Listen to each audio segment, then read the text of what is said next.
How do you know if your relationship is just at a place where it needs more work and that you should stay and fix it? Or if this is just something that is actually never going to become healthy and you need to leave? Now, one of the biggest reasons that I think people stay in relationships that they should leave is that they don't know the right questions to ask themselves to create knowing. And what I find the most popular question is that they just ask themselves, do I love this person? Because just asking yourself if you love someone is not a great predictor for long-term satisfaction and fulfillment in the relationship. And that's what I want to share with you in this video today are 3 ways to take a look at your relationship to see if you are actually in a relationship with somebody who has the ability to build a foundation that creates reciprocity, that creates fulfillment and satisfaction for both people in the relationship. So the first lens to use is the lens of capacity. And I'm not just talking about emotional capacity here, although that is a part of it. What I'm really talking about is somebody's personal capacity to be able to participate in the relationship. Because the thing about capacity that I don't think gets evaluated enough is that when you are able to tell somebody's individual capacity for the relationship, you are going to be able to accurately predict what your day-to-day in the relationship is going to be like with them. And the way that I like to do this is with a very simple question, because this question is going to reveal how this person gives to you energetically and what kind of foundation they are creating for you in the relationship. So without further ado, here's the question. Hey, what do you want for dinner? Now, the beauty of this question is that it reveals a few things. The first one being how they problem solve. The second one being the quality of what that problem solving is. So in order to take you through this, I'm going to take you through an example with person A and person B. This has nothing to do with personality types. These are just general identifiers. So in the example with person A, it's the end of the day, you're done with work, and you realize you haven't figured out dinner. The person in your relationship hasn't figured out dinner. So you call them and ask them, hey, what do you want for dinner? Now, person A says something like, I really haven't thought of this, but I remember yesterday you mentioned you were craving chicken. Does that sound good? Maybe chicken and pasta? You say, perfect, I'll grab everything on the way home. And then person A says, sounds good. Thank you for grabbing that stuff. I'll see you at home. Now let's move into the example with person B, and you call and ask that same question. Hey, what do you want for dinner? And they respond with something along the lines of, honestly, today really wiped me out. I can't even think about dinner right now. And you respond with, okay, I can stop somewhere. Would you like me to grab something from you? And person B responds with, I genuinely can't make another decision. Just get whatever you want. I'll figure out my dinner later. And so you say, okay, I'll just get something for myself and see you at home. Now you are going to notice that when you are with a person A type person in the relationship, there's going to be this collaborative effort that makes everything easier as a whole. And you are going to notice that when you are with a person B type person in the relationship, as a whole, the decision making falls onto you and you take on that weight. And that's what you want to be looking for is consistency. Am I collaborating with this person, or are they putting the relationship on me? And just for general ease, life enjoyment in a relationship, do you think that's going to come from person A or person B? The other nuance that I'll add to looking at a person B type person that you may be in a relationship with is, if they respond to you like that, are you witnessing somebody who's just going through a rut or having a hard day, or somebody who's truly showing you that they don't have capacity for the relationship? And because at the end of the day, if you don't know how to take a look at someone and say, okay, they just don't have relationship capacity to step up and be in the relationship, and they are going to prioritize and pick their needs every single time, this is what is going to create that knowing for you so you can feel good about deciding if you should stay and fix or you should leave. Because if you are in a relationship with somebody who's consistently telling you that they don't have capacity for the relationship, another way that you should be interpreting that is they don't have capacity for you. Now, moving into the next way to take a look at your relationship is through the lens of best friend energy. Now, the problem is when you are in a relationship that lacks best friend energy, at best, you are in a value or transaction-based relationship. Now, am I saying that you can't have a relationship that isn't value or transaction-based? No, you can. You absolutely can. But the biggest difference that I would say is that when you are in a value or transaction-based relationship, it's that really it's both of you who are living separate lives, and then there are moments where you come together. But you enjoy that. When you are in a relationship with somebody who has best friend energy, there is more or less a constant connection, and it's easy to maintain that. And I don't mean that every single thing is easy, but there is an ease to interacting with them. Things become lighter. Life isn't so hard. So I'm going to take you through two scenarios again with person A and person B, and let's start off with person A. So with person A, let's say it's the beginning of the day and you are both in the kitchen getting ready, and they say, I had the weirdest dream last night. And you're both laughing for a couple minutes, you enjoy the interaction, but then you give each other a hug and kiss goodbye and go to work. Now let's say after work, person A gets home first, they walk through the door, they give you a hug and tell you, hey, I picked up something for dinner.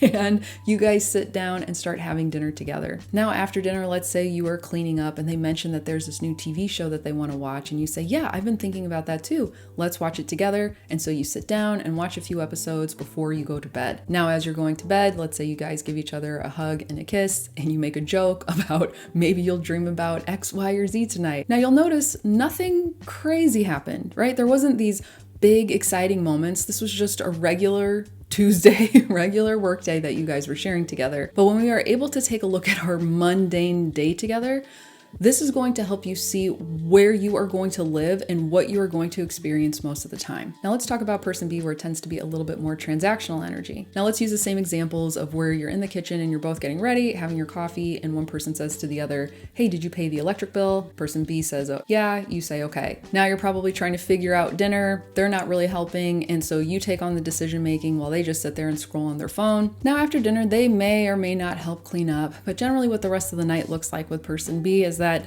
somebody is compromising in what you were watching or what you were doing, but generally it's both of you sitting on the couch. Maybe one is scrolling, maybe the other is. And then when you decide to go to bed, you're generally just talking about what time you need to leave the next day, and then you go to sleep. Because the biggest differences and takeaways here is that when you are in a relationship with somebody who you have best friend energy with, like in person A, there are going to be multiple times throughout your day where you are going to invite each other into your life, where you get to experience connection together. When you are in a relationship with somebody who's like person B, it's more about what needs to get done today. I do want to bring up the nuance that there are going to be times that you need to sit there and, have the check mark talks, like, bills and planning your schedule and your life and things that you need to look forward to. But if that is what you are consistently experiencing, even when you try to bring in best friend energy, even when you try to connect with this person, even when you are inviting them in and opening up the floor, and they are just giving one-word answers or can't even fully participate, or they even shut down your bids for connection, this is what is going to create knowing so that you can decide how much effort and problem solving you want to do. Because in its most simple takeaway, best friend energy says, I like and want to experience life with you. And in transactional energy, what this person is saying, I just appreciate what you can give to the relationship, because one enjoys who the person truly is while the other just enjoys what the person can give. Now, moving into the next lens to look at your relationship is to determine how much daily compatible energy you have with this person. Because sometimes the truth that can be very painful and just uncomfortable to see is that sometimes you can be in a relationship with a person where the way you live your life necessarily isn't right or wrong, and the way that they live their life necessarily isn't right or wrong. It's about whether your rhythms reinforce who you actually are,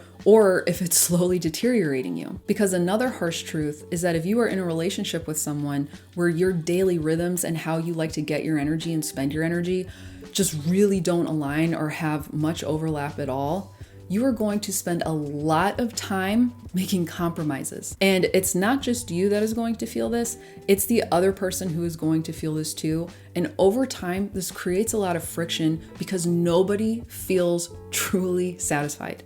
Nobody feels truly fulfilled. You are both selling yourselves short of what you could be experiencing and how you like to experience life for the betterment or sacrifice of doing it for someone else. Because really another word to pay attention to here is lifestyle and how much compatibility you have with that. I'm going to present to you again an example through person A and person B. Now let's say in this relationship with person A, you wake up around the same time every day. Now on this day in particular, they mentioned that they want to go on a quick walk before work, and you say, yeah, that sounds great. So you spend 20 minutes walking and talking before the day starts. Now let's say that it's after work and you get home and you see that they're already home, and they say, hey, do you want to go to the gym? And you say, say, yeah, that sounds great. I was actually thinking I needed to go. And so you guys go to the gym together. And then maybe on the way home, you decide that you want to pick up some food to go. You want to sit on the couch and eat it in front of the TV. Now, for contrast, let's say you're in a relationship with person B and you wake up in the morning feeling really energized. And so you ask them, hey, do you want to go on a walk before work? And they say, no, I'd rather sleep some more. And when you get home from work, you notice that they're already sitting on the couch and scrolling, and you just ask them, hey, I was going to go to the gym. Would you like to join me? And they say to you, you know, I've been in meetings all day and I'm exhausted. I just want to hang out on the couch. Now that you've gone to the gym and you're on your way home, and you give them a call and say, hey, what do you want for dinner?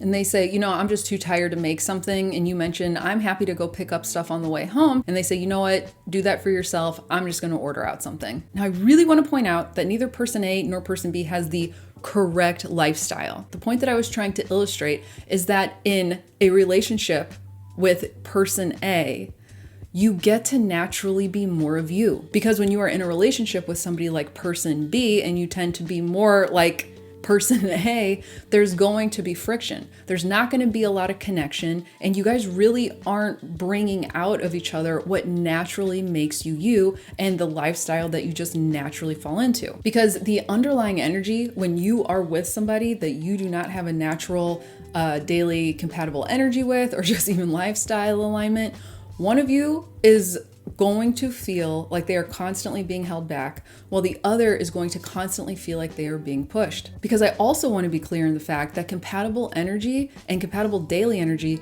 isn't about doing every single thing together. It's about recognizing your default ways of how you like to restore your energy and spend your energy, and having a relationship with somebody who likes to do it in the same ways. And that's why I truly believe that using these lenses to take a look at your relationship will reveal to you so much, so that you can create knowing for yourself to keep you out of being stuck in the question of whether you should leave or whether you should stay. So if you are at a point in your relationship where you're starting to notice that you take on the emotional labor, you make the decisions, you do all the planning, the reason why you have a relationship and a life is because of you, it might be time to start taking a look at the potential that you are in a one-sided relationship. And if you would like to dive deeper into looking at your relationship in a way that you probably haven't before to determine if this is you or not, I made a video about what to look out for in one-sided relationship dynamics, because they can sneak up on you if you don't know what to look for. So you can click on the video to watch that now, and I'll see you there.